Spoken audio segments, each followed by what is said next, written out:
Hello বন্ধুরা, তো আজকের ভিডিওতে আমরা দেখব লিনাক্স টার্মিনালের বেসিক কিছু কমান্ড। যে কমান্ডগুলো আমাদের ডে টু ডে লাইফে লিনাক্স বা উবুন্টু মেশিনে টার্মিনাল ইউজ করার সময় খুবই কাজে লাগে। তো বন্ধুরা, আজকের আমাদের ফার্স্ট কমান্ড হলো এলএস।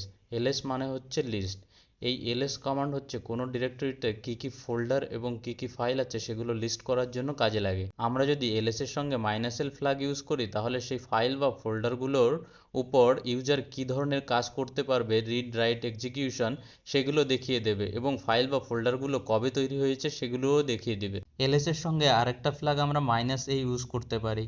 এই -a ফ্ল্যাগটা ওই ডিরেক্টরিসের মধ্যে যতগুলো ফাইল বা ফোল্ডার হিডেন আছে সেগুলোও লিস্ট করে দেবে। নর্মালি যেগুলো ডট দিয়ে শুরু হয় সেগুলো সাধারণত হিডেন ফাইল বা ফোল্ডার, তো সেগুলোও -a এর থ্রুতে আমরা লিস্ট করতে পারি। এরপর আমরা যদি আমাদের টার্মিনালকে ক্লিয়ার করতে চাই তাহলে ক্লিয়ার লিখে এন্টার করলেই হবে। এরপর দেখো আমি এলএস এর সাহায্যে আবার লিস্ট করে নিলাম কোন ফাইল বা ফোল্ডারগুলো আছে। এবার আমি যদি অন্য কোনো ডিরেক্টরিতে যেতে চাই তাহলে আমাকে নর্মালি সিডি আর সেই ডিরেক্টরির নাম লিখে দিতে হবে। এক্ষেত্রে সিডিসি। এর মানে কি হলো, আমি সি ডিরেক্টরির মধ্যে ঢুকে গেলাম। এবার যদি এলএস করি তাহলে দেখব সিডি ডিরেক্টরির মধ্যে কি কি ফাইল আছে সেগুলো লিস্ট হয়ে যাবে। এরপর যদি আমি বুকস ফোল্ডারের মধ্যে যেতে চাই তাহলে আমাকে নর্মালি সিডি বুকস লিখলেই হবে। তাহলে আমি বুকস ফোল্ডারের মধ্যে ঢুকে যাব। এরপর আমি যদি এক ফোল্ডার পিছনে যেতে চাই তাহলে সিডি স্পেস ডট ডট লিখলেই হবে। এরপর দেখো বন্ধুরা, আমি একবার সিডিসি আর একবার সিডি বুকস লিখে বুকস ফোল্ডারের মধ্যে ঢুকে গেলাম। এবার এখান থেকে যদি আমি একবারে রিটার্ন হতে চাই তাহলে আমাকে শুধু সিডি লিখে এন্টার করলেই হবে। এরপর আরেকটা কমান্ড হলো পিডব্লিউডি। পিডব্লিউডি এর মানে হচ্ছে প্রেজেন্ট ওয়ার্কিং ডিরেক্টরি। এর মানে হচ্ছে আমরা এই মুহূর্তে কোন ডিরেক্টরিতে কাজ করছি। এরপর বন্ধুরা, আমরা যদি নতুন কোনো ফোল্ডার ক্রিয়েট করতে চাই তাহলে mkdir আর নতুন ফোল্ডারের নাম দিলেই হবে। এরপর দেখো বন্ধুরা, এলএস এর সাহায্যে আমি আবার লিস্ট করে নিলাম আর দেখতে পেলাম এখানে নিউ ফোল্ডার নামে নতুন ফোল্ডার ক্রিয়েট হয়ে গেছে। এরপর আমি যদি এই নতুন ফোল্ডারটাকে আবার রিমুভ করতে চাই বা ডিলিট করতে চাই তাহলে নর্মালি rm-r আর ওই নতুন ফোল্ডারের নামটা দিলেই হবে। তোমরা এখানে দেখতে পাচ্ছ নিউ ফোল্ডার নামে যে নতুন ফোল্ডারটা আমরা ক্রিয়েট করেছিলাম সেটা আর এখন নেই। আমরা যদি নতুন কোনো টেক্সট ফাইল ক্রিয়েট করতে চাই তাহলে নর্মালি লিখতে পারি টাচ আর নতুন সেই টেক্সট ফাইলের নাম, এক্ষেত্রে টাচ নিউ ডট টিএক্সটি। এরপর এই নিউ ডট টিএক্সটিকে যদি আমরা ডিলিট করতে চাই তাহলে rm নিউ ডট টিএক্সটি লিখলেই হবে, কারণ rm কমান্ডটা রিমুভ করে দেয় বা ডিলিট করে দেয়। এখানে নিউ ডট টিএক্সটি ডিলিট হয়ে গেছে। আমরা যদি চাই একটা কমান্ডের মাধ্যমে একটা ফোল্ডারের মধ্যে আরেকটা ফোল্ডার এবং আরেকটা ফোল্ডারের মধ্যে আরেকটা ফোল্ডার এরকমভাবে ক্রিয়েট করতে পারি। এর জন্য আমাকে ইউজ করতে হবে mkdir-p ফ্ল্যাগ, এরপর ফোল্ডারগুলোর নাম স্ল্যাশ দিয়ে। তো তোমরা এখানে দেখতে পাচ্ছ এ নামের একটা ফোল্ডার ক্রিয়েট হয়ে গেছে। এরপর আমি সিডি এ করে এ ফোল্ডারের মধ্যে ঢুকে গেলাম। এরপর দেখো বন্ধুরা, আমি এলএস কমান্ডের সাহায্যে দেখতে পাচ্ছি এ ফোল্ডারের মধ্যে আরেকটা ফোল্ডার বি ফোল্ডার ক্রিয়েট করেছে। এরপর সিডি বি করে আমি বি ফোল্ডারের মধ্যে ঢুকে দেখতে পাচ্ছি বি ফোল্ডারের মধ্যে আরেকটা ফোল্ডার সি ফোল্ডার রয়েছে। এরপর আমি সি ফোল্ডারের মধ্যে টাস্ক কমান্ডের সাহায্যে বেসিক ডট টিএক্সটি নামের একটা ফাইল ক্রিয়েট করলাম। এলএস কমান্ডের সাহায্যে আমি দেখতে পাচ্ছি বেসিক ডট টিএক্সটি নামের ফাইলটা ক্রিয়েট হয়েছে। ইকো কমান্ডের সাহায্যে আমরা এই বেসিক ডট টিএক্সটি ফাইলের মধ্যে লিখতে পারি।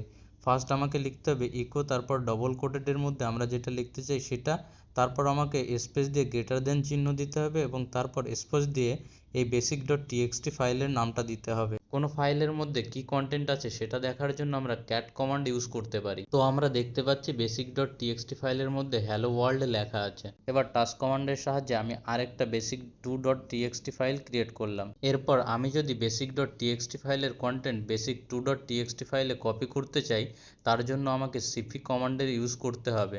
ফার্স্ট আমাকে লিখতে হবে সিপি এবং যে ফাইলের কন্টেন্ট কপি করাতে চাই সেই ফাইলের নাম, এবং অবশেষে আমরা যে ফাইলে ওই কন্টেন্ট কপি করতে চাই সেই ফাইলের নাম, এক্ষেত্রে CP basic one dot TXT এবং তারপর বেসিক টু ডট টিএক্সটি। এরপর দেখো আমরা ক্যাট কমান্ডের মাধ্যমে দেখতে পাচ্ছি বেসিক টু ডট টিএক্সটি ফাইলের মধ্যে হ্যালো ওয়ার্ল্ড লেখা আছে। তো এত কিছু করতে করতে আমরা হয়তো ভুলেই গেছি যে আমরা কোন ডিরেক্টরিতে কাজ করছি, তার জন্য আমরা পিডব্লিউডি লিখে চেক করে নিব যে আমরা কোন ডিরেক্টরিতে কাজ করছি। এরপর ধরো আমরা এই বেসিক ডট টিএক্সটি ফাইলটাকে বি ফোল্ডারের মধ্যে কপি করতে চাই, তো তার জন্য আমাকে লিখতে হবে সিপি বেসিক ডট টিএক্সটি, এরপর বি ফোল্ডারের পুরো পাথ।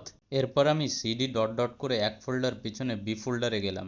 এবার বি ফোল্ডারে গিয়ে এলএস করে দেখলাম বেসিক ডট টিএক্সটি ফাইলটা এখানে চলে এসেছে। এরপর আমি যদি এই বেসিক ডট টিএক্সটি ফাইলটাকে এ ফোল্ডারে মুভ করাতে চাই তাহলে আমাকে এমভি কমান্ড লিখতে হবে। এমভি লেখার পর ফাইলের নাম এবং তারপর যে ফোল্ডারে কপি করতে চাই সেই ফোল্ডারের পুরো পাথ দিতে হবে। এবার দেখো আমি যখন ls করছি তখন আর basic.txt ফাইলটা এই ফোল্ডারে নেই। এরপর আমি cd ডট ডট করে এক ফোল্ডার পিছনে এ ফোল্ডারে চলে গেলাম এবং সেখানে গিয়ে ls করে দেখতে পাচ্ছি basic.txt ফাইলটা ওই ফোল্ডারে চলে গেছে। আমরা যদি টার্মিনালে কিছু প্রিন্ট করাতে চাই তার জন্য আমরা ইকো কমান্ডকে ইউজ করতে পারি। ফার্স্ট আমাকে লিখতে হবে ইকো এবং তারপর ডবল কোটেডের মধ্যে আমরা যা প্রিন্ট করাতে চাই সেটা লিখতে হবে। তো এরপর বন্ধুরা আমরা অনেক সময় এমন কিছু কাজ করি যার জন্য আমাদের সুপার ইউজারের পারমিশন লাগে। তো সুপার ইউজারে ঢোকার জন্য আমাকে নর্মালি সুইডো এসইউ লিখতে হবে। তো এখানে যে তোমরা রুট লেখা দেখতে পাচ্ছ এর থ্রুতেই বোঝা যাচ্ছে যে আমরা সুপার ইউজারে ঢুকে গেছি। আর সুপার ইউজারে ঢুকে গেলে আমাদের ডলার চিহ্ন চেঞ্জ হয়ে হ্যাশ চিহ্ন হয়ে যায়। আর সুপার ইউজার থেকে বেরোতে হলে আমাকে এক্সিট কমান্ড লিখতে হবে। এরপর বন্ধুরা আরেকটা কমান্ড হলো সুইডো এপিটি আপডেট।